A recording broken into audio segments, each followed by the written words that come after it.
ابو جان ایک قصہ سنایا کرتے تھے کہ کسی قبرستان میں ایک شخص نے رات کے وقت ایک لاش کے ساتھ زنا کیا۔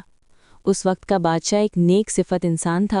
اس نے خواب میں دیکھا کہ ایک سفید پوش آدمی آیا اور اس سے کہا کہ فلاں مقام پر فلاں شخص نے یہ گناہ کیا ہے اور تمہیں حکم دیا جاتا ہے کہ اس زانی کو فوراً بادشاہی دربار میں لا کر اپنا مشیر خاص مقرر کر دو۔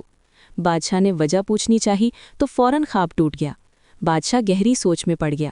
بہرحال سپاہی روانہ ہوئے اور جب وہ جگہ پر پہنچے تو وہ شخص وہیں موجود تھا۔ سپاہیوں کو دیکھ کر وہ گھبرا گیا اور اسے یقین ہو گیا کہ اس کی موت کا وقت آ گیا ہے۔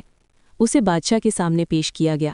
بادشاہ نے اس کا گناہ سنایا اور پھر کہا، آج سے تم میرے مشیر خاص ہو۔ اگلی رات بادشاہ کو پھر وہی خواب آیا۔ اس مرتبہ بادشاہ نے فوراً اس سفید پوش سے پوچھا، تم نے ایک زانی کے ساتھ ایسا سلوک کرنے کا حکم کیوں دیا؟